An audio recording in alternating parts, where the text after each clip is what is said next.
আল্লাহ রাব্বুল আলামিন এই দুনিয়ার জমিনে আমাদেরকে এত বেশি নিয়ামত দান করেছেন, যেই নিয়ামতগুলোর কৃতজ্ঞতা যদি আদায় করা শুরু করে দিই, কুরআনুল কারীমের মধ্যে রব্বুল আলামিন আমাদের জন্য জানায় দিলেন। আল্লাহ পাক বলছেন, দুনিয়ার মানুষ শোনো, আমি আল্লাহ তোমাদেরকে জানায় দিলাম, ওয়ালাউ আন্নামা ফিল আরদি মিন শাজারাতিন আকলামু ওয়াল বাহরু ইয়ামুদ্দুহু মিন বা'দিহি সাব'আতু আবহুরিম মা নাফিদাত কালিমাতুল্লাহ। আল্লাহ রাব্বুল আলামিন জানালেন, বান্দা আমি আল্লাহ তোমাদেরকে এত বেশি নিয়ামত দান করেছি, বান্দা তোমরা যদি আমার নিয়ামতের কৃতজ্ঞতা আদায়ের জন্য এই পৃথিবীর সকল পানিগুলোকে আটলান্টিক মহাসাগর থেকে শুরু করে নিয়ে খাল বিল নদী নালা সমুদ্রের সব পানিগুলোকে যদি তোমরা কালি বানায় ফেলো, আর আমি আল্লাহ জানায় দিলাম পৃথিবীর সকল গাছগুলোকে যদি কলম বানাও, বান্দারে দিল দিয়ে বোঝার চেষ্টা করো। রব্বুল আলামিন বলছেন, বান্দারা শোনো, পৃথিবীর সব গাছ নামক কলমগুলো শেষ হয়ে যাবে, পানি নামক কালিগুলো ফুরিয়ে যাবে, এরপরেও আমি আল্লাহ তোমাদেরকে এত বেশি নিয়ামত দান করেছি, যেই নিয়ামতের কৃতজ্ঞতা আদায় করে 1000 ভাগের 1 ভাগ তোমরা শেষ করতে পারবা না। সুবহানাল্লাহ পড়বেন না? আমার ভাইরা, আমার বন্ধুগণ, একটা উদাহরণ দেব, এরপরে আজকের আলোচ্য বিষয়ের মধ্যে প্রবেশ করব। আল্লাহ রাব্বুল আমিন বান্দাদেরকে জানায় দিলেন, বান্দারা রে, দিল দিয়ে বোঝার চেষ্টা করো। প্রিয় মুসল্লিয়ানে কেরামগণ, আমার প্রিয় ইসলাম প্রিয় তাওহীদি তাহেরপুরের বাবাজিরা শোনেন, আল্লাহ পাক বলছেন, বান্দারা শোনো, আলাম নাজআল লাহু আইনাইনি ওয়া লিসানাও ওয়া শাফাতাইন। আল্লাহ পাক বলছেন, বান্দা ও দুনিয়ার যুবক শোনো শোনো, আমি আল্লাহ তোমাদেরকে কি পরিমাণ নিয়ামত দান করলাম। গভীর মনোযোগ দিয়ে চিন্তা করে দেখেন, আল্লাহ পাক আমাদের শরীরের অঙ্গগুলো দান করলেন। এই শরীরের মধ্যে আমাদেরকে 2টা হাত দান করেছেন, 2টা পা দান করেছেন। কথা বলেন ঠিক কিনা? আল্লাহ পাক আমাদেরকে মেধা শক্তি দান করেছেন, আশরাফুল মাখলুকাত হিসেবে দুনিয়ার মধ্যে পাঠাইলেন। আল্লাহ পাক আমাদের বডির মধ্যে গুরুত্বপূর্ণ একটা অঙ্গ দান করলেন, 2টা চোখ কিন্তু আল্লাহ আমাদেরকে দান করেছেন। সুবহানাল্লাহ পড়েন। আল্লাহ বলছে, বান্দা শোনো, এই যে চোখটা দান করলাম, যেই চোখ দিয়ে তুমি দুনিয়ার জমিন দেখতেছ, ও বান্দা, বা আমি আল্লাহ জানি তুমি দুনিয়ার জমিনে রাস্তাঘাটে চলাফেরা করবা, দুনিয়ার জমিনে তুমি রাস্তায় গাড়ি চালাইবা, দুনিয়ার জমিনে মোটর সাইকেল চালাইবা। ও বান্দা, বাতাস আর ঝড়ের কারণে যখন তোমার চোখের মধ্যে ময়লা চলে যায়, আমার বান্দারা খেয়াল করে দেখো, রাস্তায় চলার সময় ছোট ছোট পোকাগুলো চোখের মধ্যে যায়। কথা বলেন, যায় কিনা?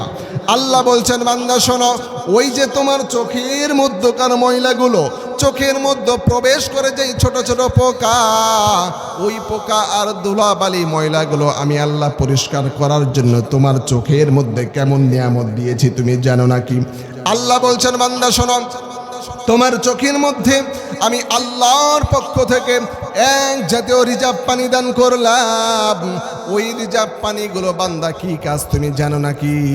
আল্লাহ বললেন, বান্দা খেয়াল করে দেখো, সারাদিন যখন দুনিয়ার জমিনে চলার পর রাত্রিবেলা তোমরা বিছানার মধ্যে শুয়ে পড়ো, এই বিছানার মধ্যে শোয়ার পর বান্দা তোমার চোখের মধ্যে সারাদিন যেই ধুলাবালি ময়লাগুলো চলে যায়, ওই ধুলাবালি ময়লাগুলো সারা রাত্রিতে তোমার চোখের মধ্যকার রিজার্ভ পানি দিয়ে তোমার চোখের মধ্যকার মণি আর চোখের মধ্যকারে আমার আল্লাহর হুকুম চালু করে দেই, সারা রাত্রিতে তোমার চোখের মধ্যকার সকল ময়লাগুলো আমি আল্লাহ রিজার্ভ পানির মাধ্যমে পরিষ্কার করে দেই।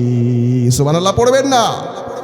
আমার ভাইয়েরা, আমার বন্ধুগণ, এই জন্য আল্লাহ পাক জানাচ্ছেন, লা ইন শাকারতুম লাযীদান্নাকুম ওয়া লা ইন কাফারতুম ইন্না আযাবি লাশাদীদ। আল্লাহু আকবার পড়েন। কোরআনের আলোচনা শুনতে, কোরআনের তেলাওয়াত শুনে যারা আল্লাহু আকবার বলবে তাদের স্পেশাল ফজিলত আল্লাহ পাক দান করবে। সুবহানাল্লাহ পড়েন। আল্লাহু আকবার বলা যাবে। কোরআনের আলোচনা শুনে, কোরআনের তেলাওয়াত শুনে আল্লাহর বড়ত্ব বয়ান করে যদি আমি আপনি আল্লাহু আকবার বলতে পারি, তো আল্লাহ রাব্বুল আমিনের জমিন থেকে আসমান পর্যন্ত পুরা ফাঁকা জায়গাকে নেকি দ্বারা পরিবর্তন করে দেবেন। সুবহানাল্লাহ পড়ে। বক্তাদের কথায় কথা চলে আসে, ওয়াজে ওয়াজ চলে আসে। এখন আল্লাহু আকবারের ফজিলত বলতে গেলাম, তো আল্লাহু আকবারের ওয়াজ যদি এখন না করি আমার আর ভালো লাগবে না। বলবো আমার ভাইয়ের, আমার বন্ধু ও তাহেরপুরের প্রিয় যুবক ভাইরা, দিল লাগায়া শুনতে হবে। আজকের বয়ানটা জীবনের শেষ বয়ান মনে করতেছি, জীবনের শেষ ওয়াজ মনে করে শুনতে হবে। এমন তো হতে পারে আমাদের আজকে এই মাহফিল জীবনের শেষ মাহফিল, কোরআনের আলোচনা শোনা, না জানি আমার আপনার হায়াতের জিন্দেগির শেষ সীমানাতে আমি আপনি পৌঁছে গিয়েছি, আমরা কেউ বলতে পারি না। আমার ভাইরা, আশরাফ আলী থানভী রহমাতুল্লাহি আলাইহি কিতাবের মধ্যে ঘটনা উল্লেখ করেছেন। আজ থেকে 400 বছর পূর্বের একটি মুসান্নিফের একটি ঘটনাকে আমাদের জন্য উল্লেখ করে তিনি বলেছেন, আজ থেকে 400 বছর পূর্বে আল্লাহর একজন বুজুর্গ ব্যক্তি, তিনি কোরআন এবং হাদিসের দাওয়াত দেওয়ার জন্য বিভিন্ন জায়গায় প্রচার করতেন, বিভিন্ন জায়গায় সফর করতেন। এবং তার একটি ভালো অভ্যাস ছিল, যখন কোথাও সফরের মধ্যে তিনি যাইতেন, যাওয়ার সময় রাস্তার মাঝখানে যদি কোনো গোরস্থান, কবরস্থান দেখতে পেতেন, তিনি সঙ্গে সঙ্গে কবরস্থানের মধ্যে ঢুকে পড়তেন এবং মুর্দাবাসীদের জন্য মাগফিরাতে দোয়া করতেন। বলেন সুবহানাল্লাহ। কবরবাসীরা আমাদের কাছে দোয়া চায় না চাই? কথা বলেন, চাই কিনা বলেন? আমি অন্ধকার কবরে আসি বড় বিপদে, বাহিরের মানুষ কাজে লাগে না, আমি অন্ধকার কবরে বৃহস্পতি সোমবার দোয়া কবুলের দিনবার, তোমরা কেন দোয়া করো না, আমি অন্ধকার কবরে। ঠিক কিনা বলেন? কবরবাসীরা আমাদের কাছে দোয়া চায়, আমরা যদি তাদের জন্য মাগফিরাতে দোয়া করতে পারি তারা একটু শান্তি পায়। কথা বলেন ঠিক কিনা? আমার ভাইয়ের, আমার বন্ধু ও তাহেরপুর এলাকার যুবকেরা শোনো, তোমাদের সাথে আমার পূর্ব পরিচিত এলাকার বিভিন্ন জায়গায় মাহফিলে এসে তোমাদের জন্য বয়ান করে যায়। আমার একটা দিল থেকে তাহেরপুর এলাকার মানুষদের প্রতি আলাদাই ভালোবাসা, মহব্বত আছে। আলহামদুলিল্লাহ বলেন। আমার ভাইরা, আশরাফ আলী থানভী রহমাতুল্লাহি আলাইহি কিতাবের মধ্যে ঘটনা উল্লেখ করেছেন, আজ থেকে 400 বছর পূর্বের সেই বুজুর্গ কোথাও কোরআনের সফর করার জন্য বের হয়েছিলেন। রাস্তায় এক গ্রামের মধ্যে তিনি একটা গোরস্থান দেখতে পাইলেন। গোরস্থান দেখার পরে তার নিয়ম অনুযায়ী তিনি গোরস্থানের মধ্যে প্রবেশ করলেন। প্রবেশ করার পর গোরস্থানবাসী মুর্দাদের জন্য দু হাত তুলে রব্বুল আমিনের কাছে দোয়া করা শুরু করলেন। দোয়া করা শেষ করে তিনি যখন গোরস্থান থেকে বাহির হবেন, হঠাৎ করে খেয়াল করে দেখতেছেন গোরস্থানের কোনো এক সাইড থেকে কুরআনুল কারীমের তেলাওয়াতের আওয়াজ আসতেছে। বলেন আল্লাহু আকবার। তিনি চিন্তা করলেন, এই গোরস্থানের মধ্যে মুর্দা ব্যক্তিরা ছাড়া তো অন্য কেহ নাই। ডানে খেয়াল করলাম কেহ নাই, বামে খেয়াল করলেন কেহ নাই, আবার সামনের দিকে লক্ষ্য করলেন। চারিদিকে দেখার পরে কোনো জীবিত মানুষকে তিনি খুঁজে পাইলেন না। গোরস্থানের মাঝামাঝি পয়েন্টে চলে গেলেন। যাওয়ার পরে খেয়াল করে দেখতেছেন এক কবরের মধ্য থেকে কুরআনুল কারীমের আওয়াজ ভেসে আসতেছে। চিল্লায়া বলেন আল্লাহু আকবার। কুরআনুল কারীমের তেলাওয়াতের আওয়াজ ভেসে আসতেছে। তিনি দেখে আশ্চর্য হয়ে গেলেন। ওই কবরের কাছাকাছি যাওয়ার পর খেয়াল করে দেখলেন আসলেই তো বাস্তব ঘটনা, ওই কবরের মধ্য থেকে কে যেন কুরআনুল কারীমের তেলাওয়াত করতেছে। তেলাওয়াত ভেসে আসলো কানের মধ্যে। যখন সরাসরি তিনি নিজের চোখে দেখলেন কবরের মধ্য থেকে কোরআনের আওয়াজ আসতেছে, আশ্চর্য হয়ে তিনি আল্লাহু আকবার শব্দটা চিৎকার করে বললেন, বলেন সুবহানাল্লাহ। আল্লাহু আকবার শব্দ শোনার পর ওই মুরব্বী, যিনি নাকি কবরের মধ্য থেকে কুরআনুল কারীমের তেলাওয়াত করছিলেন, তিনি বললেন, কে আমার কবরের সামনে এসে আল্লাহু আকবার শব্দ বলল? ওই বুজুর্গ ব্যক্তি বলতেছেন, আমি একজন মুসাফির, আপনার কবরস্থানের মধ্যে এসে আপনাদের জন্য দোয়া করলাম। দোয়া করার পরে এখন দেখতেছি কোরআনের তেলাওয়াতের আওয়াজ ভেসে আসতেছে। আপনার কবরের মধ্য থেকে কোরআনের আওয়াজ ভেসে আসার কারণে আমি আশ্চর্য হয়ে আল্লাহু আকবার বললাম। মুর্দা ব্যক্তি বলতেছেন, মুসাফির শোনেন, আজ থেকে 400 বছর পূর্বে আমি ইন্তেকাল করার পর থেকে আজ পর্যন্ত এই কবরের মধ্যে বসে বসে কুরআনুল কারীমের তেলাওয়াত করতেছি। ওই মুসাফির ব্যক্তি আশ্চর্য হয়ে গেলেন। মুর্দা ব্যক্তিকে জিজ্ঞাসা করলেন, ও ভাই মুর্দা ব্যক্তি, তুমি তো 400 বছর পূর্বে ইন্তেকাল করেছো, তুমি আজ পর্যন্ত কেমনে কিভাবে কবরের মধ্যে বসে বসে কুরআনুল কারীমের তেলাওয়াত করতেছো, আমারে জানায়া দাও। মুর্দা ব্যক্তি বলতেছে, মুসাফির শোনেন, আমি যখন দুনিয়ার জমিনে জীবিত ছিলাম, জীবিত থাকা অবস্থায় আমার দৈনন্দিন আমল ছিল, স্পেশাল আমল ছিল কুরআনুল কারীমের তেলাওয়াত করা। আল্লাহু আকবার বলেন। কুরআনুল কারীমের তেলাওয়াতটা আমার প্রিয় একটা ইবাদত ছিল। আমি যখন যখন কুরআনুল কারীমের তেলাওয়াত করতাম, তেলাওয়াত শেষে দুই হাত তুলে রবের কাছে দোয়া করতাম, ওগো রব্বুল আলামিন, তোমার কাছে আমার একটা ফরিয়াদ হলো, তোমার কাছে আমার একটা চাওয়া হলো, আমি যখন এ দুনিয়ার জমিন ছেড়ে মৃত্যুবরণ করব, আমার তো কুরআনুল কারীমের তেলাওয়াত করতে বড় মজা লাগে, ভালো লাগে। তেলাওয়াত করার মাধ্যমে আমার দিলের চাহাত পূরণ হয়, তেলাওয়াত করলে আমার দিলের মধ্যে শান্তি প্রশান্তি লাগে। কিন্তু রব্বুল আলামিন, তোমার কাছে আমার দোয়া হলো, আমি যখন তখন কবরের মধ্যে বসে বসে যেন আমি কুরআনুল কারীমের তেলাওয়াত করতে পারি, সেই ব্যবস্থা তুমি আমার কবরের মধ্যে করে দাও। বলেন আল্লাহু আকবার। মুসাফির ব্যক্তি বলছেন, তারপরে কি হলো? ওই মুর্দা ব্যক্তি কবরের মধ্য থেকে বলতেছেন, আমার ভাইরা গভীর মনোযোগ, এদিক ওদিক নজর দেওয়া যাবে না, কোরআনের আলোচনা দিল দিয়ে শুনতে হবে, আমলের নিয়তে শোনা চাই। আজকের ওয়াজটাকে শেষ জীবনের ওয়াজ মনে করে করতে হবে এবং শুনতে হবে। আমাদের মৃত্যুর ডাক কখন চলে আসবে আমরা কেউই কিন্তু বলতে পারি না, কথা বলেন ঠিক কিনা? আমার ভাইরা, আমার বন্ধুগণ, কবরের মধ্যকার সেই মুর্দা ব্যক্তি বলতেছে, মুসাফির শোনেন, আমি আজ থেকে 400 বছর পূর্বে মারা গিয়েছি, আল্লাহ পাক আমার সেই দোয়াটা কবুল করে নিয়েছেন। আজ থেকে 400 বছর পূর্বে এই 400 বছর পর্যন্ত আমি কবরের মধ্যে বসে বসে কুরআনুল কারীমের তেলাওয়াত করতেছি। বলেন সুবহানাল্লাহ। এবার মুসাফির আশ্চর্য হয়ে গেছে, দিয়ে আবার আল্লাহু আকবার শব্দ বলেছে। বলার পর এবারে মুর্দা ব্যক্তি বলতেছে, ভাই, মুসাফির বলছে, আপনি যে 400 বছর ধরে কোরআন তেলাওয়াত করছেন কবরের মধ্যে, তাহলে কত কত কত আপনার সওয়াব হয়েছে, কতবার কোরআন খতম করেছেন? আমার ভাইয়ের, আমার বন্ধু, গভীর মনোযোগ দিয়ে দেখেন আল্লাহু আকবার বলার ফজিলত কতটুকু। আশরাফ আলী থানভী রহমাতুল্লাহি আলাইহি কিতাবের মধ্যে উল্লেখ করেছেন, ওই মুর্দা ব্যক্তি তখন বলা শুরু করলেন, মুসাফির, আপনি আমার এই 400 বছরের ইবাদত, 400 বছরের কুরআনুল কারীমের তেলাওয়াতের যে সওয়াবটা হয়েছে, ওই সওয়াব আপনাকে আমি দিয়ে দিলাম। আর একবার যে আল্লাহু আকবার শব্দ বলেছেন, ওই আল্লাহু আকবার বলার যা ফজিলত হয়েছে, ওই 400 বছর তেলাওয়াতের বিনিময়ে আল্লাহু আকবারের ফজিলতটা দিয়ে দেন। আল্লাহু আকবার।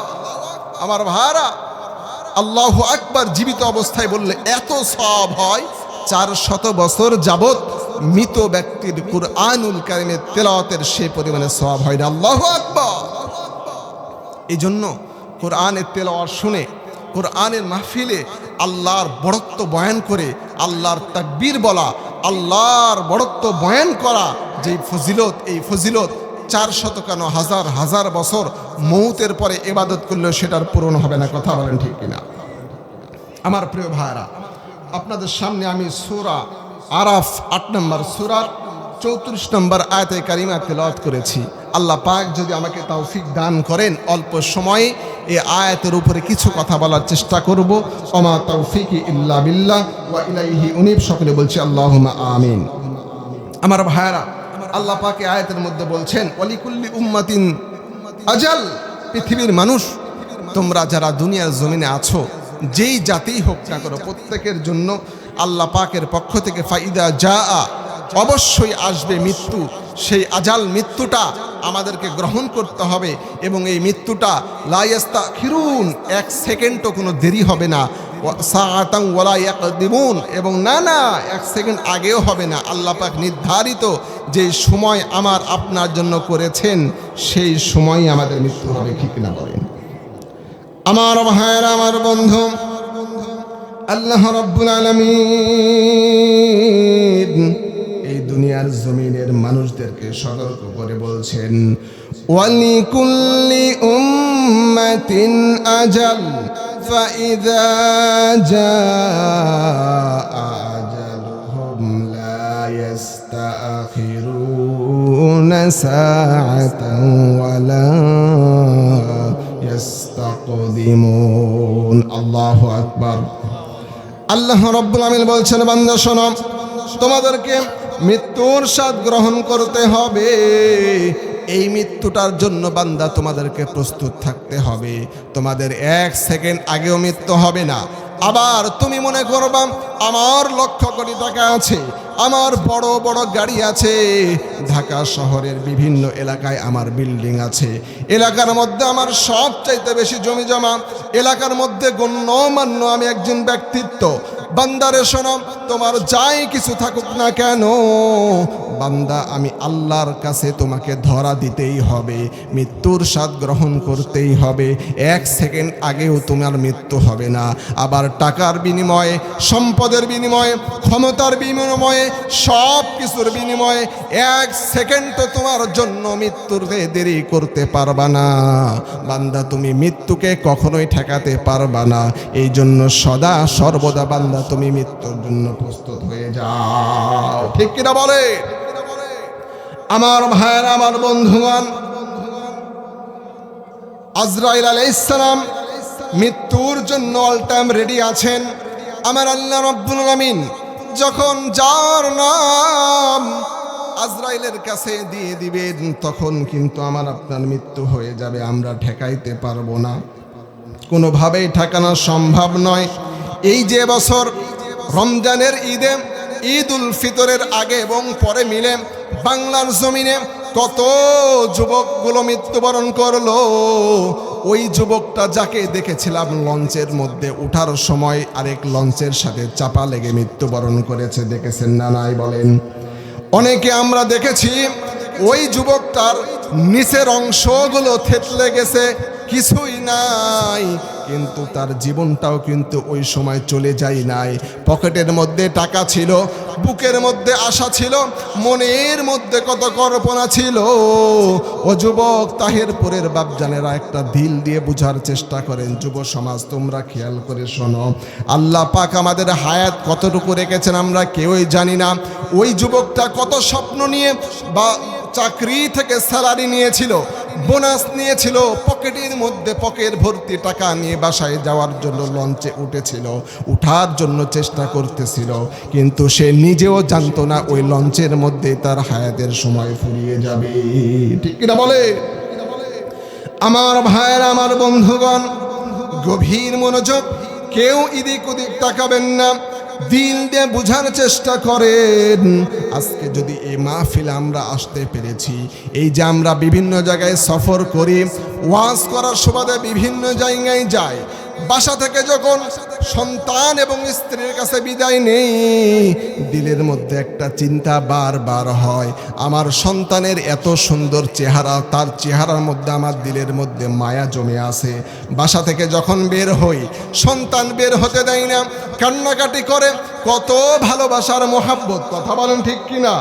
এই ভালোবাসা মোহাব্বত নিয়ে বাসা থেকে বের হলাম, আমি নিজেই আমার দিলের মধ্যে সব সময় চিন্তা হয়, না জানি আজকে বাসা থেকে বের হয়েছে সন্তানের মুখ দেখে, না জানি স্ত্রীর মুখ দেখে বের হলাম, আমার মা বাবাদের মুখ দেখে বের হলাম, রাস্তার মধ্যে যদি আজকে আমার আপনার মৃত্যু হয়ে যায়, আমি যদি রাস্তার অ্যাক্সিডেন্টে মারা যাই, আমার সন্তান সন্তানের জায়গায় থাকবে, আমার স্ত্রী তার নিজস্ব জায়গায় থাকবে, কিন্তু আমি যে এত কষ্ট করে ইনকাম করতেছি, সারা মাস চাকরি করে বোনাস পাচ্ছি, বেতন পাচ্ছি, আমি যে সারাদিন শ্রমিকের মতো খাটতেছি, সারাদিন কৃষি কাজ মাঠের মধ্যে করতেছি, এত কিছু করতেছি স্ত্রীর জন্য, ছেলের জন্য, সন্তানের জন্য, পরিবারের জন্য, কথা বলেন ঠিক কিনা?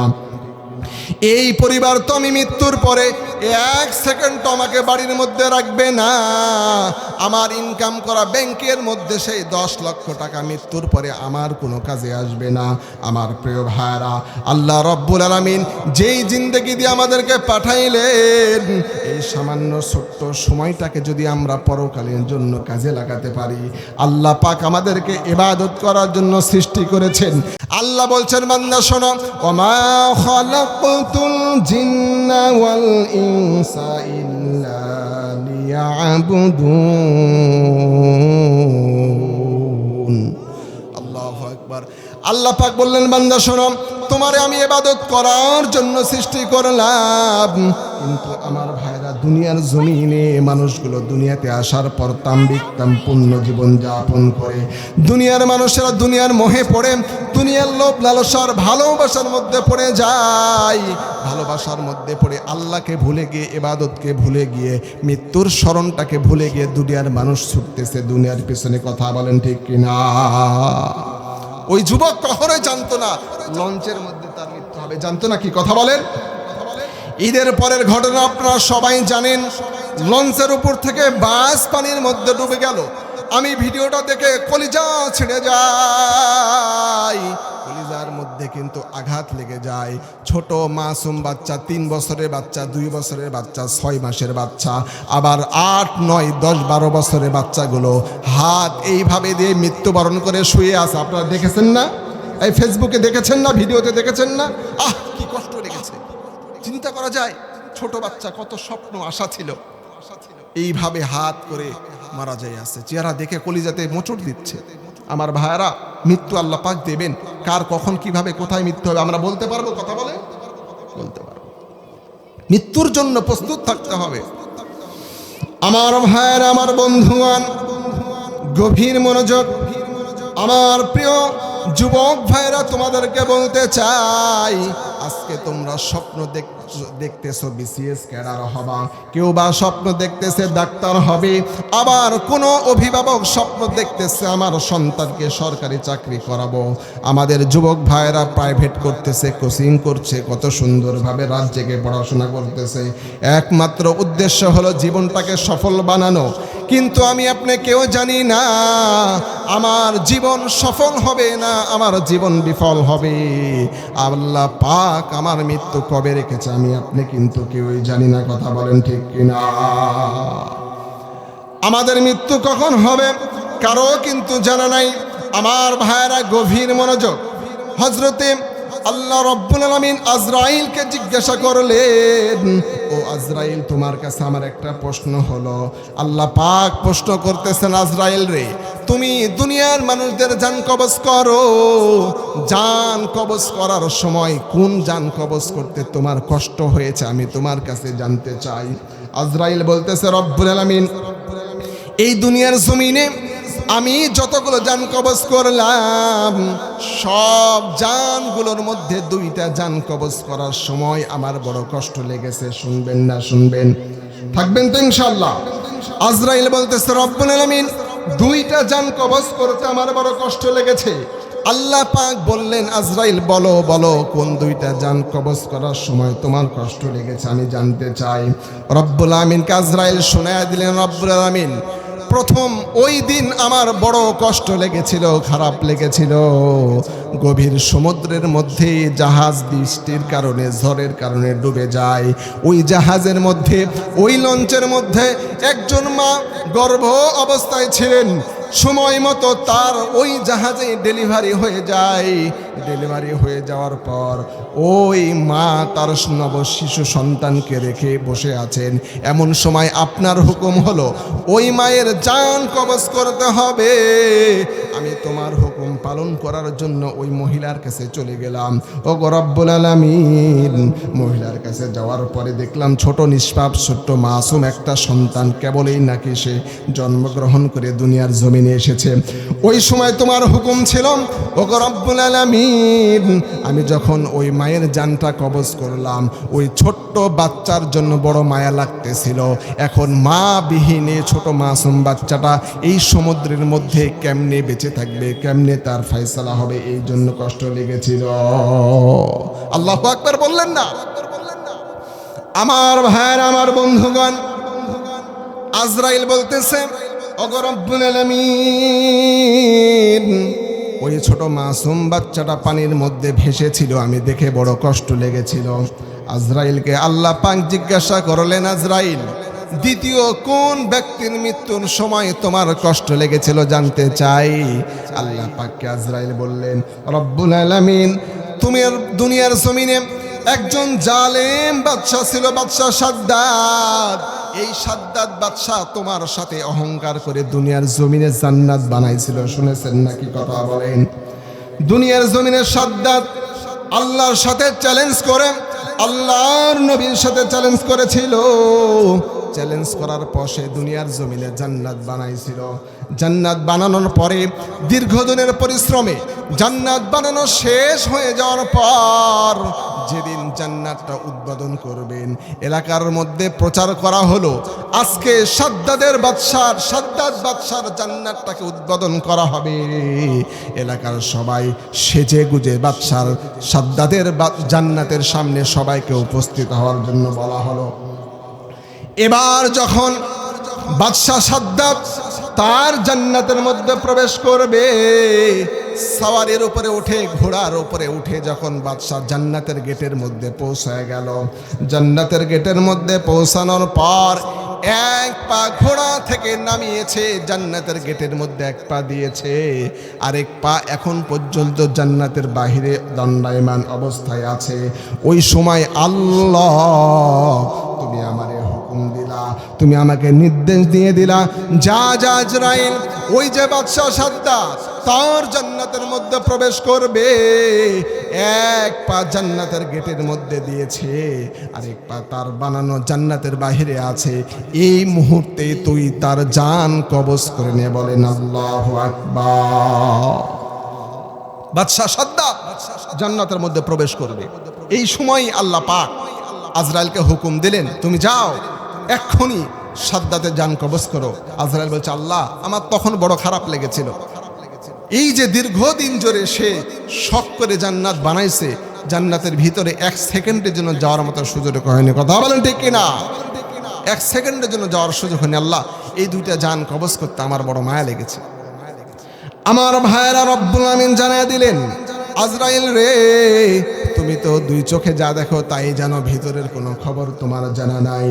আল্লাহ বললেন, বাদশা আজরাইল শোনো, ওই যে সমুদ্রের মধ্যে কাঠের উপরে ভেসেছিল একটা ছোট্ট মাসুম শিশু, যেই শিশুর জন্য তোমার বড় কষ্ট লেগেছিল, তার মায়ের জানটা কবজ করা হয়েছে। শিশুটা এখন কেমনে বেঁচে থাকবে, কিভাবে নদীর কিনারায়, সমুদ্রের কিনারায় যাবে? আমি আল্লাহ জানা দিলাম, ও আজরাইল শোন শোন, ওই সমুদ্রের শিশুটা আমি আল্লাহ আমার কুদরতি পার্লামেন্টের হুকুম অনুযায়ী ওই ছোট্ট মাসুম বাচ্চাকে বড় করে করে ওই বাচ্চাই হলো বাদশা সাদ্দাত। বলেন আল্লাহু আকবার। তাহলে একজন ব্যক্তির জন্য আজরাইলের দুইবার কষ্ট হয়েছে। প্রিয় ভাইরা, আমরা দুনিয়ার জমিনে দুনিয়ার পিছনে ছুটতেছি, মোহে পড়ে দৌড়াচ্ছি, সন্তানের জন্য দৌড়াচ্ছি, পিতা মাতা আজকে আমরা শ্রম দিচ্ছি আমার সন্তানের ভবিষ্যৎ। কিন্তু আমি আপনি আজকে চোখ বন্ধ করি, বাদশাহ সাদ্দাত 1 সেকেন্ডের জন্য তার জান্নাতে ঢোকার সুযোগ পায়নি, কারণ আল্লাহ পাক সেখানেই তার হায়াত শেষ করেছেন। কথা বলেন ঠিক কিনা? আমাদের হায়াত যদি ফুরায়া যায় আমরা বেঁচে থাকতে পারবো না। আমার টাকা, সম্পদ, সন্তান, স্ত্রী কোনো কিছুই কাজে আসবে না। কথা বলেন, কথা বলেন।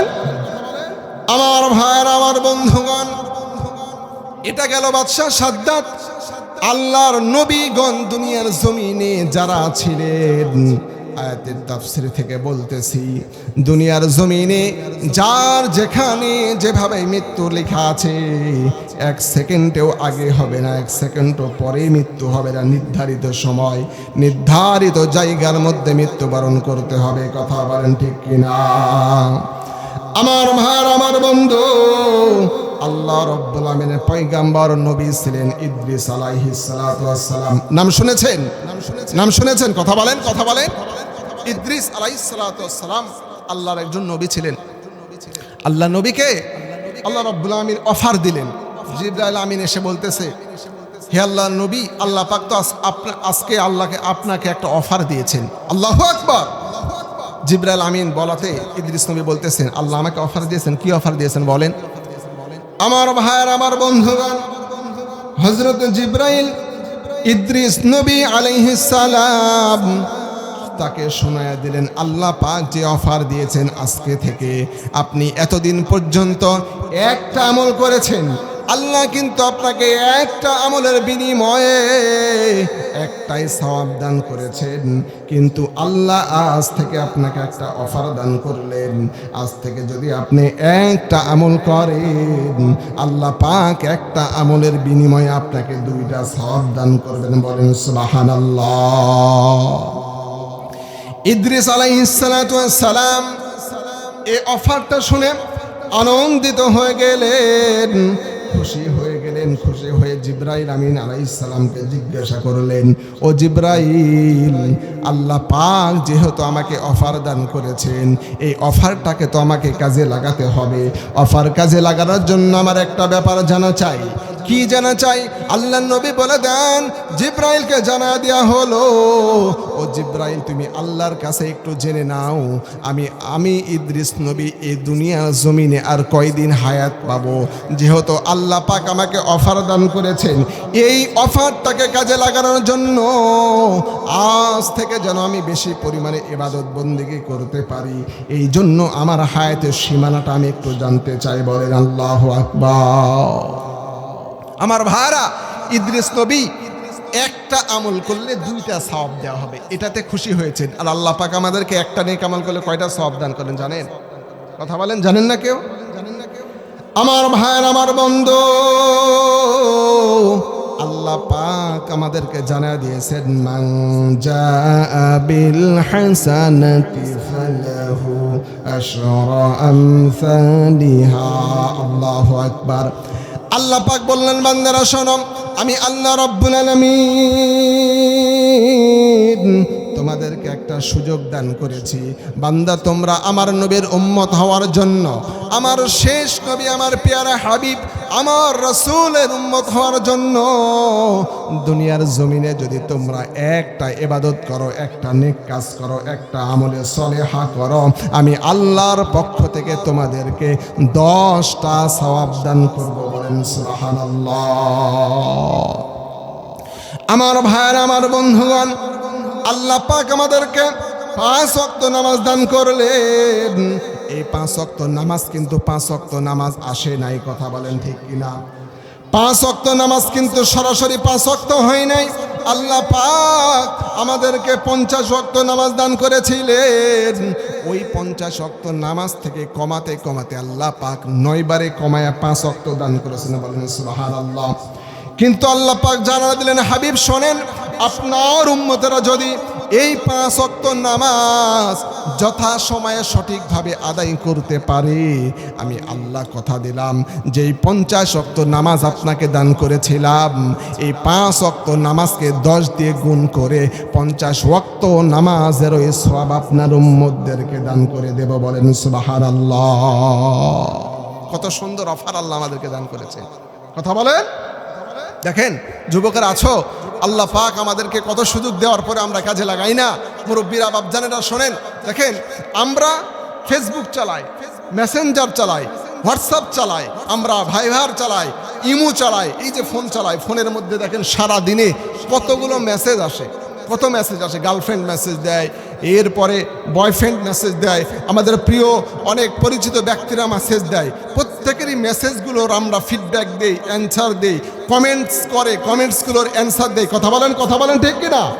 এই যুবকেরা তোমরা আসো না, প্রত্যেকে আমরা অ্যান্সার দেই। কিন্তু দুঃখের ব্যাপার হলো, পরিতাপের ব্যাপার হলো, আল্লাহ পাক আমাদেরকে প্রত্যেক দিন মাত্র 5 বার মেসেজ দান করেন। ওই 5 বার মেসেজের 5টা অ্যান্সার আমি আপনি হতভাগা দিতে পারি না। কথা বলেন ঠিক কিনা? আমরা ফেসবুক চালাই, ফেসবুকের মেসেজের উত্তর দেই, দুনিয়ার বিভিন্ন কাজের আমরা সময় দেই। আল্লাহ পাক আমাদেরকে 5 ওয়াক্ত নামাজের জন্য বারবার ডাকেন, এই ডাকে আমরা সাড়া দিতে পারি না, হতভাগা। কথা বলেন ঠিক কিনা? আমার ভাইয়ের, আমার বন্ধুগণ, হযরত ইদ্রিস নবীকে রব্বুল আলামিন অফার দান করলেন, একটা নেক আমল করলে আমি আল্লাহ ইদ্রিস নবীকে 2টা সওয়াব দান করব।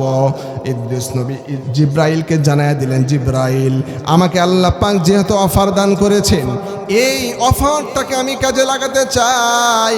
অফারটাকে কাজে লাগানোর জন্য আমি জানতে চাই এই দুনিয়ার জমিনে আল্লাহ পাক আমাকে আর কয়দিন হায়াত দান করেছেন, ওই হায়াতের সীমানাটা জানতে চাই। জিব্রাইল বলে দিলেন, আল্লাহর নবী শোনেন, আমি জিব্রাইল ফেরেশতা, সব ফেরেশতাদের সরদার, কিন্তু আমি আপনার মৃত্যুর খবরের কোনো খোঁজ রাখতে পারি না, কারণ আল্লাহ পাক রব্বুল আলামিন এই দায়িত্বটা নির্ধারিত একজন ফেরেশতাকে দান করেছেন। একটু বুঝে থাকলে বলেন সেই ফেরেশতার নাম কি? জানেন না আপনারা? আজরাইল আলাইহিস সালাম। মাশাআল্লাহ, একজন বাপজান বলেছেন। প্রিয় ভাইরা, আমি যেখানে জুমা পড়াই, মাহফিলে যেগুলোতে বয়ান করি, আমি সবসময় একটা কথা বলি যে বক্তার সাথে শ্রোতারা যদি কথা না বলে, ওয়াজ করে শান্তি পাওয়া যায় না। কথা বলেন, ওয়াজ করে আসলে শান্তি পাওয়া যায় না। বক্তার সাথে শ্রোতারা কথা বললে শান্তি পাওয়া যায়। একটু জিকির করেন, লা ইলাহা ইল্লাল্লাহ, লা ইলাহা ইল্লাল্লাহ। কিরে ভাই, আল্লাহর নামে জিকির করতে ভয় লাগে, শরম লাগে? জিকির করেন, লা ইলাহা ইল্লাল্লাহ। ভাইজান নামাজ রোজা ছাইড়ো না, বাবা মার খেদমত ভইল না, নবীর সুন্নত ছাইড়ো না ভাই, সুন্নত বাদ দিয়া বেদাত কইরো না। লা ইলাহা ইল্লাল্লাহ, লা ইলাহা ইল্লাল্লাহ, লা ইলাহা ইল্লাল্লাহু মুহাম্মাদুর রাসূলুল্লাহ সাল্লাল্লাহু আলাইহি ওয়াসাল্লাম। সম্মানিত ভাইরা, তাহলে জিবরাইল আমিন আলাইহিস সালাম বললেন, আল্লাহর নবী আমি তো এই খবর জানি না, এই খবরটা আছে হযরতে আজরাইল আলাইহিস সালাতু ওয়াস সালামের কাছে। আমার ভাইয়ের, আমার বন্ধুগণ, গভীর মনোযোগ, এদিক ওদিক নজর দেওয়া যাবে না। আপনাদেরকে বড় ভালোবেসে মহব্বত করে আলোচনা শোনাতে চাই। আপনারা দিনের পথে বেশি অগ্রসর, এলাকার মধ্যে প্রচুর পরিমাণে মাহফিল হয়, এলাকার মানুষেরা তাবলীগ জামাতের সাথে সমন্বয় করে চলতে চায়, সবার মধ্যে দিনের বুঝ থাকার কারণে আলোচনাটা শোনাতে চাই। আমার ভাইয়ের, আমার বন্ধু, গভীর মনোযোগ দিয়ে বোঝার চেষ্টা করেন। ইদ্রিস আলাইহিস সালাতু ওয়াস সালাম বলার কারণে হযরতে জিবরাইল আল্লাহ রাব্বুল আলামিনের কাছে জানিয়ে দিলেন, ও আল্লাহ, আপনার নবী তারা হায়াতের সীমানাটা জানতে চায়, হায়াতের তারিখটা জানতে চায়। আল্লাহ রাব্বুল আমিন বললেন, জিবরাইল তোমার কাছে যেহেতু এই খবর নাই, এই খবরটা যেহেতু আজরাইলের কাছে আছে, আর আজরাইল চতুর্থ আসমানে অবস্থান করতেছে, সুতরাং আমার নবীকে তোমার পাখার উপরে করে চতুর্থ আসমানে নিয়ে চলে যাও। আমার ভাইয়ের, আমার বন্ধুয়ান, আজরাইল আলাইহিস সালাতু ওয়াস সালামের দফতর হলো চতুর্থ আসমানে। এইদিকে দুনিয়ার জমিনে ইদ্রিস নবী আলাইহিস সালাতু ওয়াস সালাম জিবরাইলকে বললেন, জিবরাইল জানায়া দিলেন, আল্লাহর নবী শোনেন, আজরাইলের দফতর হলো চতুর্থ আসমানে, আল্লাহ পাকের অনুমতি নিয়ে আপনাকে আমি এখন চতুর্থ আসমানে নিয়ে যাব। আজরাইলের কাছ থেকে জিজ্ঞাসা করার আমার ভাইয়ের, আমার বন্ধু, গভীর মনোযোগ চিন্তা করে দেখেন, আল্লাহ পাক কার কোথায় কিভাবে মৃত্যু রেখেছেন, যেভাবেই মৃত্যু রেখেছেন সেখানেই হবে। কথা বলেন ঠিক কিনা? জিবরাইলের পাখার উপরে ভন করে হযরত ইদ্রিস নবী চতুর্থ আসমানে চলে গেলেন। চতুর্থ আসমানে যাওয়ার পরে জিবরাইল আলাইহিস সালাম হযরতে আজরাইলের গেটে নক করলেন, ভাই আজরাইল, তোমার দরবারে আমি এসেছি। আজরাইল আলাইহিস সালাম জিবরাইলকে দেখে বলছেন, নেতাজি, যেহেতু আপনি ফেরেশতাদের সরদার, আপনি আমার রুমে প্রবেশ করার জন্য কোনো অনুমতির দরকার নাই, আপনার ইচ্ছা যখন হবে প্রবেশ করেন। কিন্তু জিবরাইল বলছে, আজরাইল শোনো, আমি আমার জন্য অনুমতি না চাই, আমি তোমার কাছে অনুমতি চাই। তোমার কাছে আজকে একজন ব্যক্তি, দুনিয়ার একজন ব্যক্তি এসেছেন, তার জন্য আমি অনুমতি চাই। আজরাইল বলতেছে, কি কারণে এসেছেন বলেন বলেন। জিবরাইল কয়, ও ভাই আজরাইল, তোমার কাছে একটা বিষয় জানার জন্য এসেছি। তুমি যেহেতু প্রত্যেকের মৃত্যুর খবর রাখো, কবে কোথায় কার সাথে মৃত্যুবরণ কিভাবে হবে, তোমার কাছে যেহেতু আল্লাহ পাক লিস্ট দিয়ে দিয়েছেন, তোমার কাছে জানতে চাই হযরতে ইদ্রিস নবীর কোথায় কবে কিভাবে মৃত্যু আছে, এটা জানার জন্যই তোমার দরবারে এসেছি। আমার ভাইয়ের, আমার বন্ধু, গভীর মনোযোগ। জিবরাইলের কথা শুনে আজরাইল হতভম্ব হয়ে গিয়েছে। জিজ্ঞাসা করছেন, ও আমার নেতা আজরাইল আলাইহিস সালাতু ওয়াস সালাম, আমি মৃত্যুর খবরটাকে আর জানাতে হবে না, আল্লাহ পাক প্রতিদিন আমাকে সকালবেলা একটা লিস্ট ধরায়া দেন, আজকে 24 ঘন্টার মধ্যে কোথায় কার কিভাবে মৃত্যু আছে ডিটেলস আল্লাহ পাক আমাকে লিখে দিয়ে দেন। আজকে সকালে রব্বুল আলামিন আমাকে যে মৃত্যুর লিস্টটা দান করেছেন, যে লিস্টটা আমাকে আজকে ধরিয়ে দিয়েছেন, ওই লিস্টের মধ্যে দেখলাম আল্লাহর নবী হযরতে ইদ্রিস আলাইহিস সালাতু ওয়াস সালামের মৃত্যু এক্ষুনি এই কয়েক সেকেন্ডের মধ্যে চতুর্থ আসমানে হবে। বলেন আল্লাহু আকবার। আমার ভাইয়েরা, শেষ কথা চিন্তা করে দেখেন, আমি যে আয়াতে কারিমা তেলাওয়াত করেছি, ওই আয়াতের মধ্যে রব্বুল আলামিন জানায়া দিলেন, বান্দা শোনো, 1 সেকেন্ড আগেও নয়, 1 সেকেন্ড পরেও নয়, নির্ধারিত সময় তোমার মৃত্যুবরণ করা হবে নির্ধারিত জায়গায়। আজরাইল বলছে যে, জিবরাইল শোনেন, আমি বড় পেরেশানির মধ্যে ছিলাম, আজকে আল্লাহ পাক এই খাতার মধ্যে লিখে দিয়েছেন আল্লাহর নবী ইদ্রিস আলাইহিস সালাতু ওয়াস সালামের মৃত্যু কিছুক্ষণের মধ্যে চতুর্থ আসমানের মধ্যে হবে। আমি টেনশনে ছিলাম, আল্লাহর নবী তো দুনিয়াতে বসবাস করেন, কেমনে কিভাবে চতুর্থ আসমানে আল্লাহর নবীর মৃত্যু হবে, এই চিন্তায় আমি বিভোর ছিলাম। আল্লাহ পাকের ফয়সালা, তার মৃত্যুর জন্যই তিনি এখন চতুর্থ আসমানে অবস্থান করতেছেন। বলেন আল্লাহু আকবার।